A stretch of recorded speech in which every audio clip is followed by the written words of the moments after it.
semaine au chapitre 4 du Pirkei Avot, Mishnah Aleph. On va parler de 4 thèmes particuliers dans cette Mishnah. 4 choses que les êtres humains recherchent constamment, à savoir, pour la plupart en tout cas, la Chokhma, la Gvura, Aosher et Kavod. La sagesse, la puissance, la richesse et les honneurs. Ben Zoma Omer, Ben Zoma dit, Ezeu Chacham, qui est l'homme sage. Regardez avec moi directement, on suit le Kéati en bas. C'est-à-dire quoi, qui est l'homme sage? Araoui leitalel bechormato, qui est digne d'être loué pour sa sagesse. Qu'est-ce qu'un homme sage? Alomed Mikol Adam, la Mishnah répond, c'est celui qui apprend de tout homme. Vafilu kesheeno gadol mimenu bechorma, même si cet homme-là de qui je vais apprendre n'est pas plus grand que moi au niveau sagesse, mais il a des choses à m'apprendre. Veu olech velomed, et donc moi je vais aller, je vais étudier, je vais apprendre de lui. Vedochek venichnas bechol makom shemen Torah, c'est quelqu'un qui tape à la porte de tout endroit où il y a des sages. Ve'eno mitbayesh, et il n'en ressent pas de honte. Et c'est de ça dont on va parler juste après. Ça veut dire quoi, ne ressent pas de honte? C'est Rashi qui précise. Ou Barthénora, mais voir, et dans le Barthénora, il est rapporté chez Kevan she'eno chas al kivodo velomed min haketanim. Étant donné qu'il ne craint pas pour son kavod et qu'il apprend des petits, c'est-à-dire quoi, il ne craint pas pour son kavod? Il va dire, qu'est-ce qu'on va dire de moi? Quoi, moi, je vais apprendre du petit jeune là. Nikarim adevarim shechormato lishem shaim. On va reconnaître à partir de là que sa sagesse, la recherche de cette chorma, elle est lishem shaim pour l'honneur d'Hachem. Exactement, de façon complètement désintéressée. Velo li'itziaher ou li'perba, non pas pour s'enorgueillir ou pour s'en glorifier. Adam Kazé, un tel homme, Raoui leikari chacham, est digne d'être appelé chacham.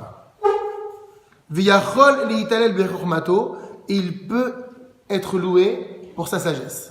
Chez les marques, comme il est dit, à propos du roi David, Tehillim 119, verset 99, Mikol melamedai iskalti, de tous mes enseignants, j'ai appris. Bah oui, c'est de mes enseignants que j'apprends. Qu'est-ce qu'on va apprendre de là, nous disent nos Chachamim? Kilomar, Haïti lomed Torah, j'ai étudié la Torah, Mikol melamedai, de tous mes enseignants, c'est quoi ce tout?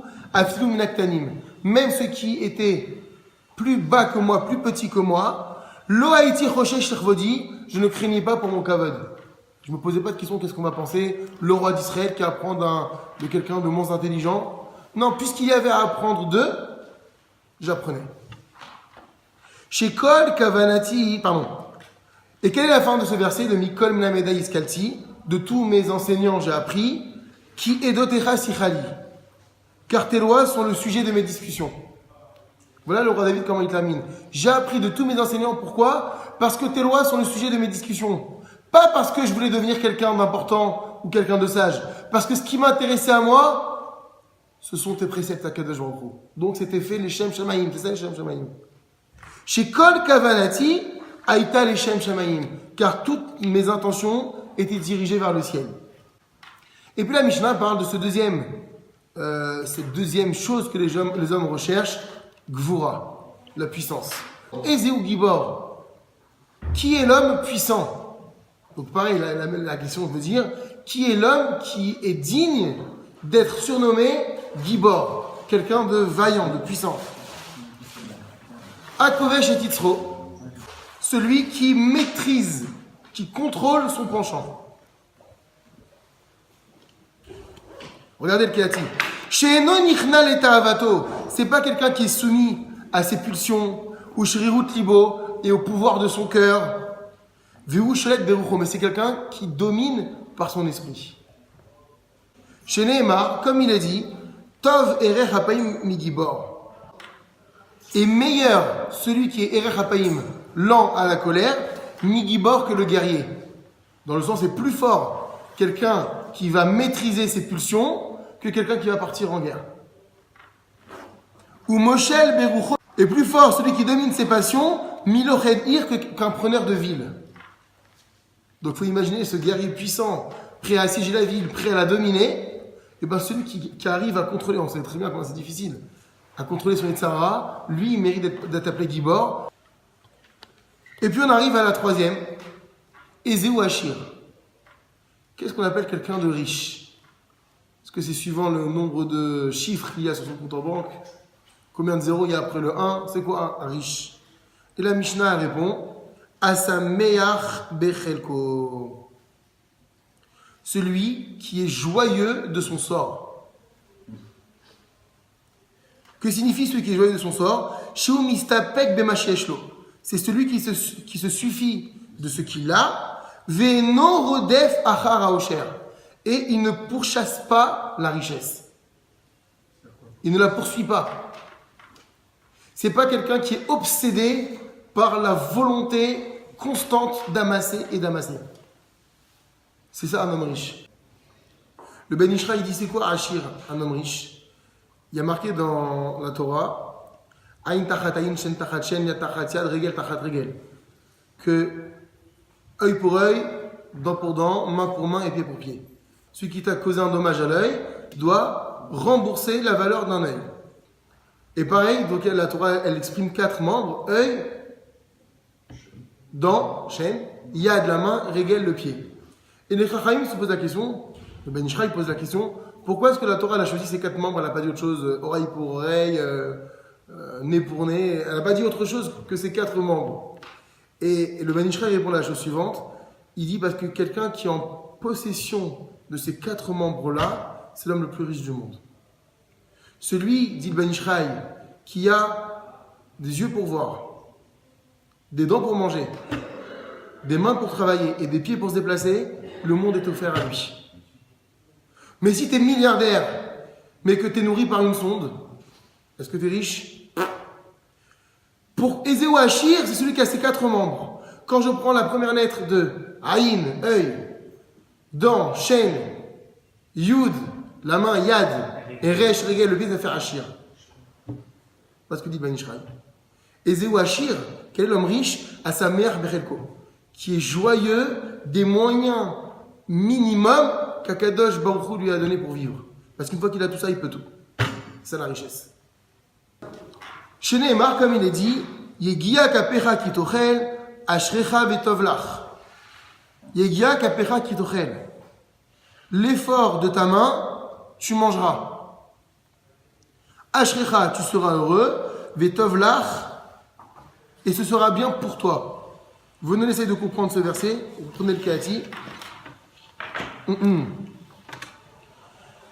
Yegia kapecha kitochel.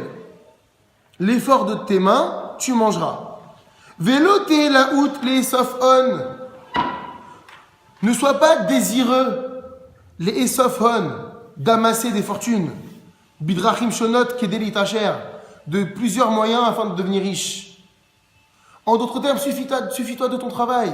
Ne va pas commencer à chercher des astuces et des moyens de manger là, d'agripper ici, de prendre, de gratter là. C'est ça. Yegia kapera kitochel, l'effort de tes mains, tu mangeras. Suffis-toi de ça. Suffis-toi de ton travail. Stop.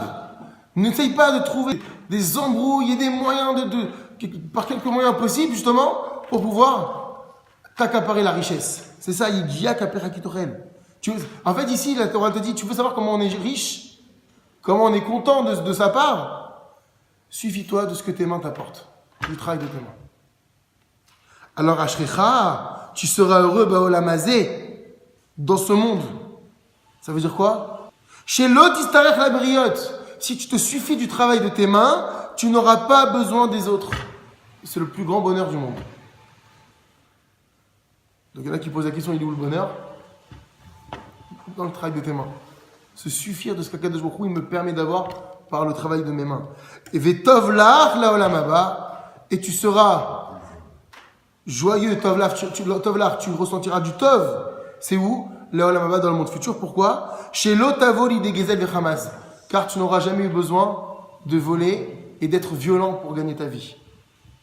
Alors tu seras récompensé dans le monde futur. Et puis la Mishnah s'intéresse au kavod. Puisque tout le monde, a priori, recherche le kavod sans accuser personne, hein, mais c'est comme ça que l'être humain, il a besoin d'être respecté, d'être regardé, et les hommes en particulier, plus que les femmes. Au niveau du kavod, je parle. Alors, Ezeu Mechoubad, la Mishnah pose la question, qui est digne d'être honoré, d'être respecté? Le'achar shemana Benzoma et Shlosh Amidot, une fois que Benzoma a fait mention donc des trois premiers traits de caractère dont on parlait tout à l'heure, la chorma, la gvura et le rocher, celui qui a eu le mérite d'atteindre ces trois surnoms, ce qu'on a dit, qu'est-ce qu'on appelle quelqu'un de chacham, qu'est-ce qu'on appelle quelqu'un de gibor, qu'est-ce qu'on appelle quelqu'un de riche, ben celui qui a réussi à accéder à ces trois choses, nirbad me'atzmo, devient respectable de fait.